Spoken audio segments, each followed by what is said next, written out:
오늘 함께 나누실 하나님의 말씀은 누가복음 17장 11절에서 19절 말씀입니다. 누가복음 17장 11절에서 19절 말씀입니다. 누가복음 17장 11절에서 19절 말씀입니다. 예수께서 예루살렘으로 가실 때에 사마리아와 갈릴리 사이로 지나가시다가 한 마을에 들어가시니 나병 환자 10명이 예수를 만나 멀리 서서 소리를 높여 이르되 예수 선생님이여 우리를 불쌍히 여기소서 하거늘 보시고 이르시되 가서 제사장들에게 너희 몸을 보이라 하셨더니 그들이 가다가 깨끗함을 받은지라. 그 중에 한 사람이 자기가 나은 것을 보고 큰 소리로 하나님께 영광을 돌리며 돌아와 예수의 발 아래 엎드려 감사하니 그는 사마리아 사람이라. 예수께서 대답하여 이르시되 10사람이 다 깨끗함을 받지 아니하였느냐? 그 9은 어디 있느냐? 이 이방인 외에는 하나님께 영광을 돌리러 돌아온 자가 없느냐 하시고 그에게 이르시되 일어나 가라, 내 믿음이 너를 구원하였느니라 하시더라. 오늘 읽은 말씀에는 병에 걸린 10명의 환자의 이야기가 나옵니다. 평범한 병이 아니라 지금도 무서운 병이겠지만 그때도 무서웠던 나병입니다. 우리 초등부 친구들은 아마 이 나병을 한센병이라고 2번 설교를 들었던 기억이 있을 거예요.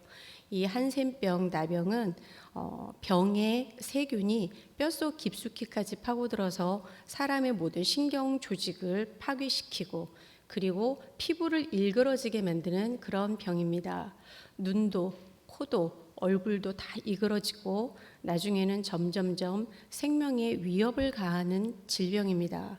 이것이 뼛속과 신경 조직에 들어가서 심지어는 나중에는 눈이 멀게 되기도 하고 또 어떨 때에는 손과 발과 코가 떨어져 나가는 경우들도 있습니다. 마비를 일으키기 때문에 이 질병이 겉으로 나왔을 때는 그 특정 부위를 바늘로 찔렀을 때는 아프지도 않다고 합니다.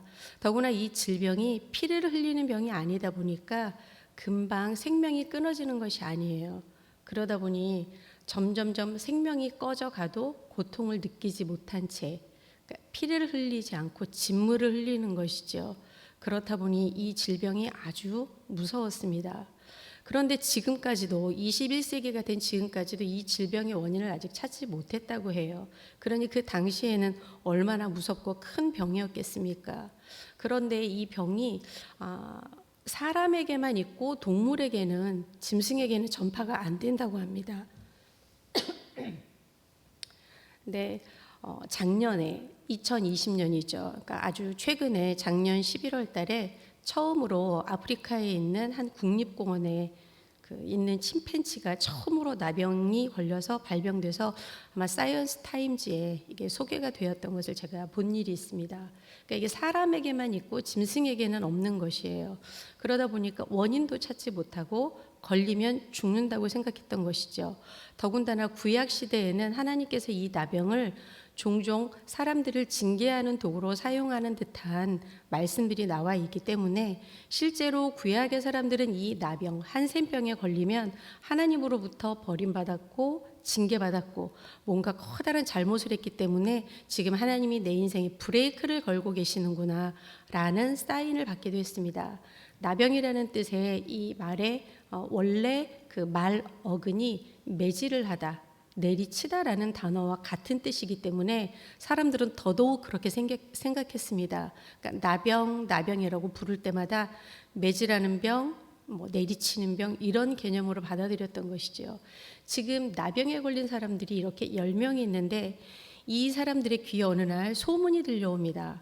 예수 선생이라는 분이 모든 병자를 다 고치고 심지어는 죽은 사람도 살리고 어떤 더러운 질병, 우리처럼 진물이 흐르는 질병을 가진 사람, 눈이 먼 사람들을 다 가까이 하시고 그들을 사랑으로 치료해 주신다라는 복음과 같은, 빛과 같은 한 줄기 소망의 소문을 듣게 됩니다.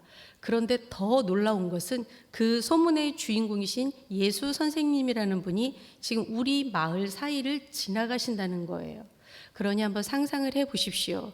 이들은 곧 죽을 수도 있고 굉장히 외로움 가운데 살고 있던 사람들이었습니다. 그런데 지금 내 병을 치료할 수 있는 가장 유일하신 그분이 우리 마을을 지나가고 있는 거예요.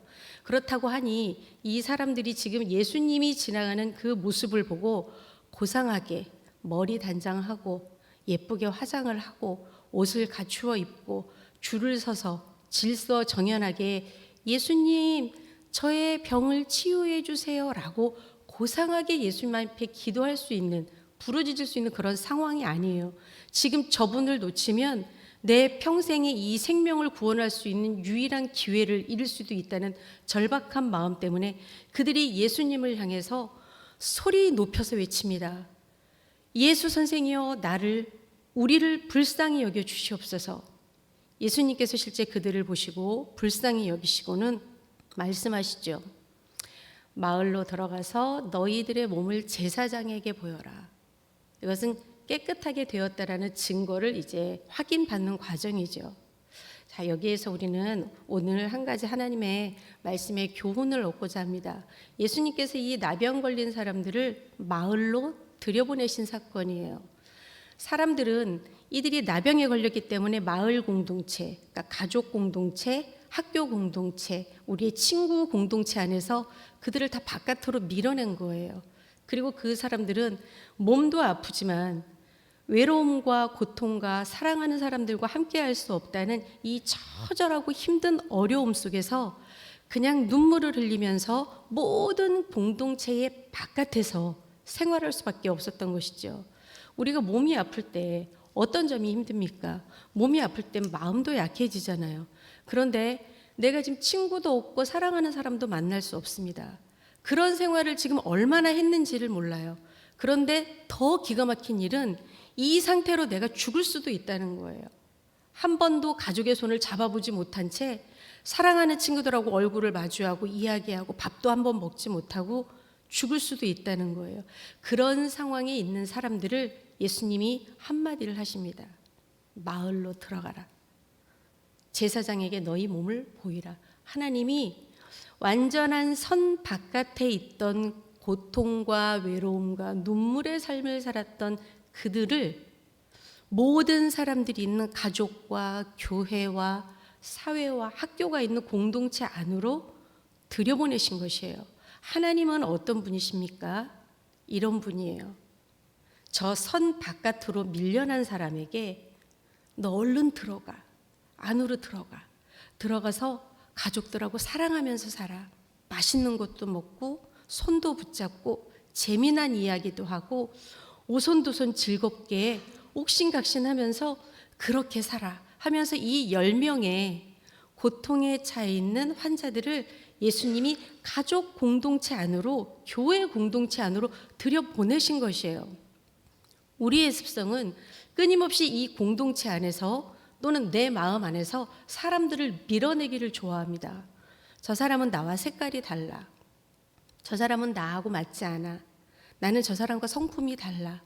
저 사람은 나하고 이런 것이 달라라고 말하면서 끊임없이 내 마음 안에서, 우리 학교 공동체 안에서, 우리 교회 공동체 안에서, 직장 공동체 안에서 나병 제조기가 되는 것이에요. 내 스스로가. 그래서 끊임없이 사람들에게 이러다는 이름표를 붙이고 스티그마를 붙이고 그 사람을 아웃시키는 거죠. 선 바깥으로. 그런데 예수님은 어떠합니까? 바깥에 있는 사람들 안으로 들여보내시는 거예요. 가정으로 돌아가라. 사랑하는 사람이 있는 곁으로 네가 들어가라. 학교로 들어가라라고 말씀하고 계시는 거예요. 우리 초등부 친구들 지금 영상 보고 있죠? 꼭 기억하세요. 친구들이 학교에 가서 내 맘에 들지 않는 친구 있을 때 그 친구 혹시 따돌리거나 아니면 내 얼굴 보이지 않으니까 컴퓨터 앞에 자판 뒤에 앉아서 별명으로 이름 들어가가지고 친구 험담하고 또는 다 초대해야 되는데 그 친구 한 사람 초대하지 않거나 이거 꼭 기억하세요. 하나님이 다 보고 계세요. 반드시 보고 계세요. 잘하고 있는 친구 시샘나는 마음 때문에 친구 SNS에 가서 싫어요 누르고 화나요 누르고 별명으로 이름 바꾸어서 잘하고 있는 친구한테 험담 늘어놓고 나쁜 말 댓글로 쓰고 이거 하나님이 다 보고 계세요. 학교에서 모든 생활할 때에도 선생님 쟤는 들어오지 않게 해주세요. 결국 선생님이 친구들과 같이 이렇게 묶어주시면 단톡방에 초대도 해주지 않고, 또 아파트별로 저쪽 동에 사는 친구들하고는 놀지 않고, 이런 경우들이 있어요. 기억해야 하나님이 꼭 보고 계시다는 거. 하나님은 실력이 부족한 사람은, 혹시 공부를 못하는 사람은 실력을 부어주시고 나중에 공부 잘할 수 있는 지혜도 주셔서 하나님이 기뻐하는 사람으로, 하나님이 원하시는 모습으로 잘 세워주실 수 있어요. 그런데 정직하지 못하고 다른 사람 깔보고 뒤에서 험담하고 이런 사람들은 하나님이 쓰실 때 너무 고민이 많아요. 하나님은 바깥에서 나병 환자들을 안으로 들여보내시는 분이에요. 다 사랑하도록, 함께 가도록, 그리고 감싸주도록. 그렇게 해서 10명의 사람들이 이제 치유를 받았습니다. 이제 정말로 나았는지 안 나았는지 모르지만 오직 예수님이 하신 그 한마디 말씀 때문에 아멘이라는 생각을 가지고 마을로 들어가요. 이거 굉장히 위험한 행동이거든요. 만약에 내 몸을 이렇게 살펴봐서 다 나은 거를 보고 마을에 들어가야지, 만약에 다 낫지 않은 상태에서 마을로 들어가면은 그때는 돌이 날라와서 돌을 맞았거든요. 그런데 이들이 예수님의 말씀에 마음으로 아멘을 하고 가다가 보니 자기들의 몸이 나은 것을 알게 돼요. 그 중에 한 사람, 10명이 다 나았는데 한 사람만 돌아와서 예수님께 감사 인사를 드리고 하나님께 영광을 돌렸다라고 말씀에 기록하고 있어요. 9명은 너무 기뻐서 마을로, 가족에게로, 친구에게로, 학교로 돌아갔어요. 한 명이 예수님께 눈물을 흘리며 하나님께 감사 영광 돌리자 몸이 나은 것도 감사한데 더 큰 축복의 선언을 예수님이 해주세요. 더 큰 축복의 말씀을 예수님이 그 사람에게 선물로 주세요. 이 말씀이에요. 9명은 어디 갔니? 너밖에 안 왔구나. 너는 내 믿음이 너를 구원하였다. 이것은 이런 뜻이에요. 자, 10명이 80살이 되었어요. 90살이 되었어요. 또 100살이 되었어요. 그러면 이제 나이가 들었으니까 죽겠죠. 자, 10명이 다 죽었는데 9명은 어디 갔는지 몰라요. 성경에 안 나와 있으니까. 그런데 분명하게 아는 사람은 딱 한 명. 그 한 명은 어디에 가 있냐면 내 믿음이 너를 구원하였다라는 이 약속의 말씀을 붙들고 죽었다가 깨어나 보니 예수님과 얼굴과 얼굴을 마주 대하면서 보는, 예수님과 하나님과 계속해서 살 수 있는 그 장소, 천국까지 선물로 받게 된 것이에요. 몸이 나으면, 지금 내가 어떤 일을 해결함 받으면 그 일이 80년, 90년, 100년 계속 가는 것이 아니잖아요. 그런데 이 사람은 감사함으로 정말 진짜 복을 받은 사람이 된 거예요. 오늘 우리 친구들 또는 다음 주에 학교에 가면 꼭 내 마음에 맞지 않는 사람 만나게 될 거예요. 그리고 내가 정말 싫어하는 상황을 만나게 될 수도 있어요. 그때 기억하세요. 감사해야지. 감사하면 하나님께서 더 사랑해 주셔. 감사는 선물 상자와 같아요. 뭐가 있지? 라고 딱 풀러보면 상상도 못할, 몸이 나은 것도 감사한데 천국까지 선물로 받게 되는 선물 상자예요. 넘어져도 감사하고, 조금 어려운 일이 생겨도 감사하고, 마음이 힘든 일이 생겨도 감사하고, 부모님이 내게 어떤 큰 것을 해주지 않아도 그래도 감사하고, 내가 좀 다른 친구들보다 달리기 못해도 감사하고, 좀 똑똑하지 못해도 감사하고, 항상 감사하면 하나님께서 잘 지켜보고 계시다가 어느 날 우리 친구들이 또는 우리 엄마 아빠들이 시간이 흐르고 나서 우리가 어른이 되었을 때 내가 누구를 이 나라의 지도자로 세우지? 내가 대한민국을 위해서 누구를 사용하지? 내가 우리 교회를 위해서 누구를 사용하지? 라고 하나님이 사람을 찾으실 때 하나님의 눈에 딱 띄는 사람이 있어요. 그 사람이 누구냐면 불평하는 사람, 감사를 잃어버리는 사람 아니에요. 감사하는 사람. 감사하는 사람은 하나님의 눈에 너무 잘 보여요. 그래서 오늘 하루도 하나님 앞에서 감사하는 사람, 그리고 혹시 소외된 사람이 있으면 내 마음 안으로, 우리 사랑의 공동체 안으로 초대해서 불러서 함께 같이 갈 수 있는 사람, 그런 사람으로 살아가는 우리 초등부 친구들과 우리 모든 부모님들 되시기를 예수님의 이름으로 축복합니다. 기도하겠습니다.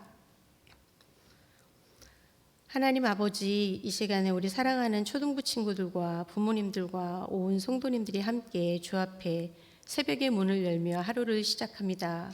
오늘 하루를 하나님께서 기억하시사 우리의 발걸음을 주님께서 복내려 주시고 죄악으로 치우치지 아니하게 하시며 위험한 일들로부터 우리의 모든 시간들을 보호하여 주시옵소서. 특별히 우리 아이들이 이 시간에 잠을 깨어 하나님 앞에 일어나서 예배하고 있습니다. 지혜의 문을 열어주시고 정직하게 하시며 하나님이 기뻐하시는 아이들로 자라게 도와주시고 실력과 인격과 믿음이 자라날 수 있는 우리 아이들이 되도록 은혜를 베풀어 주시옵소서. 하나님의 말씀을 사랑하는 아이들이 되게 도와주시고 하나님, 우리 아이들이 세상의 모든 풍파에 휘둘리지 않도록 인도하여 주시며 오직 우리들의 아이들이 하나님의 말씀 위에 견고하게 세워져서 하나님이 기뻐하시는 아이들로 잘 자라날 수 있도록 은혜를 베풀어 주시옵소서. 악한 사람들이 우리 아이들 근처에 못 오도록 막아주시고 위험한 것들이 우리 아이들 근처에 오지 못하도록 하나님 눈동자처럼 살펴 주시옵소서. 특별히 다음 주간에 새 학기를 시작합니다. 우리 1학년 친구들 횡단보도 건널 때에 큰 차들이 우리 아이들 못 보고 덮치는 일 없도록 살펴주시고 오토바이가 세게 가다가 우리 아이들 발견하지 못하는 일이 없도록 머리털부터 발끝까지 우리 아이들을 안전하게 지켜주시옵소서. 좋은 짝꿍 만날 수 있도록 도와주시며 그에 못지않게 내가 친구들에게 더 좋은 짝꿍이 될 수 있도록 노력할 수 있도록 도와주시고 우리 사랑하는 모든 고학년 아이들에게는 하나님께서 절제된 마음과 기쁜 마음과 감사한 마음을 특별하게 허락하여 주시옵소서. 말씀 먹고 자란 우리 초등부 아이들에게 대한민국과 전 세계 열방을 맡겨주시고 정직한 마음 위에 늘 하나님을 사랑하는 마음으로 더 성숙한 우리 아이들이 되도록 은혜를 베풀어 주시옵소서. 하나님, 우리 초등부 아이들 엄마 아빠의 가정과 직장, 사회, 또 기업, 모든 공장 하나님 다 지켜주셔서 일거리가 떨어지지 않도록 하나님이 붙잡아 주시고 만나와 메추라기를 통하여 우리 아이들의 가정이 경제적으로 어려워 우리 아이들이 주눅들거나 위축되지 않도록 주님 살펴 주시옵소서. 하나님, 우리 아이들이 따돌림 받지 않게 도와주시고 선생님에게도 사랑받게 하시고 부모님에게도 인정받게 하시며 인기도 많게 하시고 달리기도 잘할 수 있도록 건강하게 해주셔서 어느 곳에 가든지 이 아이들이 복된 마음으로 자신들의 꿈을 펼칠 수 있도록 주님 살펴 주시옵소서. 우리 성도님들 기억하여 주시고 하루를 시작하며 하나님 앞에 새벽에 간구하며 기도하오니 우리의 살림살이가 주 안에서 평안하여 든든히 세워질 수 있도록 하나님 은혜를 베풀어 주시옵소서. 오늘 우리에게 찾아오는 도움이 필요한 사람들을 거절하지 말게 하시고 예수님의 마음을 품고 그들을 돕게 하시며 우리의 마음에 혹시 걸리는 것이 있다면 주 앞에 돌이켜 회개함으로 많은 사람들을 사랑으로 품어줄 수 있는 저희들이 되도록 감사한 오늘이 되도록 주님 축복하여 주시옵소서. 예수님의 이름으로 기도합니다. 아멘.